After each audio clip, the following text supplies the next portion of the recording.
না, যেহেতু প্রথম টেস্টে আমাদের পরে যায় নাই, আমরা আমাদের প্রসেসে আছি। তো ম্যাচের পরে আমাদের ভালো ডিসকাশন হয়েছে। অবশ্যই ব্যাটিংয়ের জন্যই ম্যাচটা স্ট্রাগল করতে হয়েছে। সো অবশ্যই ফোকাস থাকবে যেন ব্যাটিংটা ভালো হয়, কারণ আমরা ম্যাক্সিমাম ম্যাচে ব্যাটিং খারাপ হওয়ার কারণে স্ট্রাগল করি।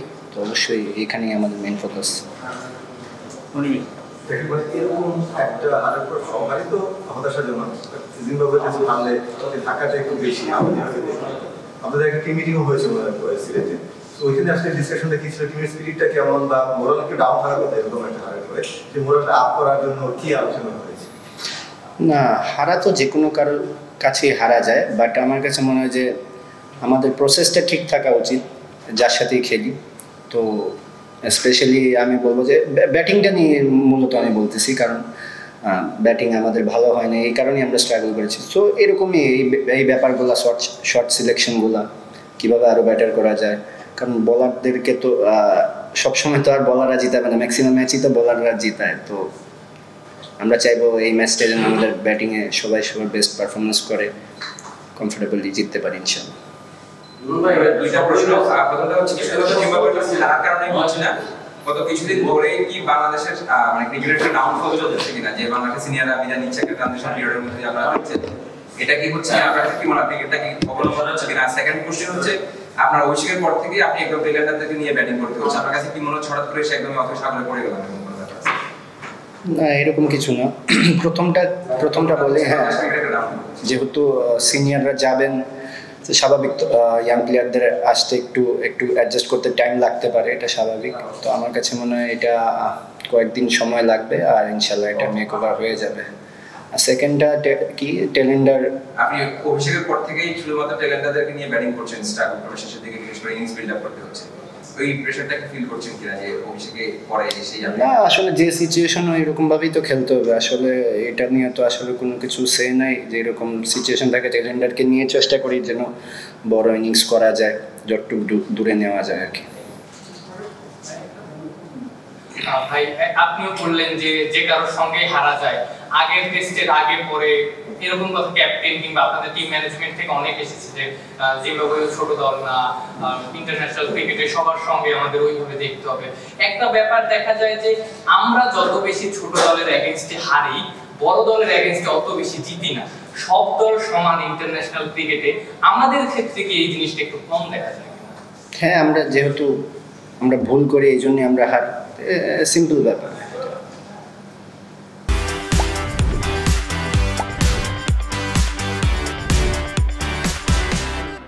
প্রসেস তো স্বাভাবিক, যে টিমের যে স্ট্রেংথ, ওই স্ট্রেংথ অনুযায়ী খেলা। আসলে এরকম স্ট্রেংথ তো এভাবে বলা উচিত হবে না, বাট আমরা আমাদের প্রসেসটা জানি কিভাবে হওয়া উচিত। আসলে ভেঙে বললে মনে করেন যে প্রসেসটা হচ্ছে কার এগেনস্টে কীভাবে খেলা, এক একজন প্লেয়ারের এক একজনের স্টাইল অন্যরকম, খেলার বেসিক অন্যরকম, শর্ট সিলেকশন অন্যরকম, কেউ অ্যাটাক করে খেলে, কেউ একটু ডিফেন্সিভ খেলে। তো এইটাকে ওভারঅল প্রসেস বলে। আপনি নিজেও বললেন নাকি টেলেন্ডার নিয়ে ব্যাটিং করবেন, আপনি নিজের পার্সোনাল প্রিপারেশনটা কেমন? আপনি কি টেলেন্ডারদের নিয়ে ব্যাটিং করবেন এর প্রিপারেটরি থাকেন, নাকি আপনারাও মনে হয় যে আর একটু সময় যদি পেতেন, বা আপনার যারা মানে অন্য প্রান্তে যারা থাকে তারা যারা একটু ভালো ব্যাটসম্যান হতেন, এটা আপনার জন্য একটু ভালো হতো রান করে করতে? আপনি ফর্মে আছেন না? ডাউন তো আমার এক ডাউন আগানো হয়েছে অলরেডি। আসলে তো সেই ক্ষেত্রে এইগুলা নিয়ে আসলে এত চিন্তা করার কিছু নেই। যদি ব্যাটাররা বড় রান করে, সেই ক্ষেত্রে দেখবেন আমার সেকেন্ড নিউ বলের পরেও ব্যাটিংয়ে যাইতে হইতে পারে। সো কলাপস হয়েছে, এই জন্যই হয়তো আগে ব্যাটিংয়ে সুযোগ হয়েছে, কিংবা টেলেন্ডারদের নিয়ে ফাইট করতে হয়েছে। আগে ব্যাটিং করতে না, আপনি টেলেন্ডারদের নিয়ে ব্যাটিং করার ক্ষেত্রে কি মানে কোনো মানে ওই সিনারিওটাকে আপনি নিজেও মানে চিন্তা করেন, বা ওইটার সঙ্গে আপনি নিজেও মানায় নিতে চেষ্টা করেন, মানে এটার সঙ্গে ডিফারেন্সটা কেমন? টেলেন্ডারদের সাথে তো আমি ডোমেস্টিক থেকে এভাবে ক্রিকেট খেলে অভ্যস্ত, এজ গ্রুপ, কারণ ডোমেস্টিকেও আমি 7 নম্বরে ব্যাটিং করতাম, 6-এ ব্যাটিং করতাম, তো এরকমভাবে খেলে অভ্যস্ত আর কি। তো এই প্র্যাকটিসটা আগে থেকে ছিল। টেলেন্ডারদের সঙ্গে ব্যাট করছেন, একটা ব্যাপার দেখা যায় যে আপনি ট্রাস্ট করছেন, হাসান হোক বা যে হয়তো ফার্স্ট ওভার বাদল সিংকে নিয়ে নিলেন, এটা নিয়ে আবার অনেক কথাও হয়, বাট আপনি ট্রাস্ট করছেন। এটাই কি আপনার হয়ে যে আপনি পার্টনারকে ট্রাস্ট করতে চান? অনেকে আছে যে হয়তো একটু নিজের স্ট্রাইক নিয়ে খেলেন। না, আসলে দেখেন 7 উইকেট যাওয়া মানে কি আরো আরো 3টা উইকেট, আর যেহেতু আমরা টার্গেট দিচ্ছি দ্যাট মিনস এক একটা রান খুব ইম্পর্টেন্ট। দেখেন হাসান কিন্তু 58 বল খেলছে, 37 রান করছে, মানে 37 রানের একটা পার্টনারশিপ হয়েছে আমাদের। ওটার মধ্যে যদি হাসানও 37 রান করে আমার কোনো সমস্যা নেই, কিন্তু আমরা যেহেতু টার্গেট দিচ্ছি তো আমার প্ল্যানটাই ছিল, কারণ ওরা প্রথম থেকে আমাকে একদম অ্যাটাক করেই নাই, যখনই হাসান আসছে তখন সব কিছু ছেড়ে দিছে। তো আমার ওই প্ল্যানটা ছিল যে নিউ বলটা পর্যন্ত আসলে তখন একটু অ্যাটাক করবে, তখন কিন্তু হয় নাই আসলে, কারণ ওই এরকমই প্ল্যানিং ছিল, আমাদের প্ল্যানটাও এরকম ছিল, খেলাটা বড় করা, যত দূরে নেওয়া যায়। হয় নাই, বাট হ্যাঁ এইরকমই প্ল্যান ছিল। আপনার ক্যারিয়ার শুরুটা দারুণ হয়েছে, মানে প্রথম 4টা টেস্টে 50 বাংলাদেশের কোনো ব্যাটসম্যান তা এখনো পর্যন্ত করতে পারেনি, আপনি ফার্স্ট। সো সেদিক থেকে কংগ্রাচুলেশন। আপনার মানে শর্ট এই লঙ্কা ফরম্যাটে তোমার সিরিয়াল ভালো খেলেছেন, ইন্টারন্যাশনাল ক্রিকেট তো শর্টে শুরু হয়েছে, তারপরে ট্রানজিশনটা কেমন এবং আপনি কিভাবে নিজেকে প্রিপেয়ার করেন, এই প্রসেসটা কি? আমি আসলে একদম সিম্পল থাকার চেষ্টা করি, এই কথাগুলো আগেও বলছি যে অল অ্যাবাউট মাইন্ডসেট, যে বলেই খেলি জাস্ট ওইটা নিয়ে প্রিপারেশন থাকে। আমার কিছু পার্সোনাল প্রসেস আছে, কিছু প্র্যাকটিস আছে, ওইগুলোর মধ্যে মনোযোগ থাকে। ওই মনোযোগটা ধরে রাখার কারণেই দেখুন টেস্টে আমি কিন্তু রান করার জন্য এত তাড়াহুড়া করি না, আবার টি-20তে আবার একটু এক্সেলেট করার চেষ্টা করি। তো ওই জিনিসগুলো, ওই সাটেল চেঞ্জেসগুলো মাইন্ড গেম হিসাবে খেলার চেষ্টা করি আর কি। মুশফিক হচ্ছে আপনার আইডল, দলের সবচেয়ে সিনিয়র ক্যাম্পেইনার, তিনি আসলে এখন রানে নাই, এটা আসলে চিন্তার কারণ কি? না আসলে দেখেন দলে তো উনি একা খেলতেছেন না, উনারই যে রান করতে হবে এটা তো সবারই করতে হবে, হয়তো উনি করতেছেন না, ইটস ফাইন, যে কোনো কারোর সাথেই হতে পারে। উনারই যে প্রতিদিন রান করতে হবে এমন তো কোনো কথা নেই, সবারই রান করতে হবে। ব্যাটার যতজন আছে সবারই রেসপন্সিবিলিটি নিতে হবে, সবার রান করতে হবে, অ্যাটলিস্ট রান না করলেও ওই ফাইটটা শো করতে হবে। যেমন হাসান লাস্ট ইনিংসে আমার কাছে ওর ব্যাটিং খুবই ভালো লাগছে, যে ও যে ফাইটটা করছে আমার ভালো লাগছে। তো এরকম ইন্টেন্ট থাকলো, সবাই প্রতিদিন রান করবে না, অ্যাটলিস্ট সবাই যেন ওই ট্রাইটা করে, ওই ট্রাইটা করলেই বড় রান করা সম্ভব।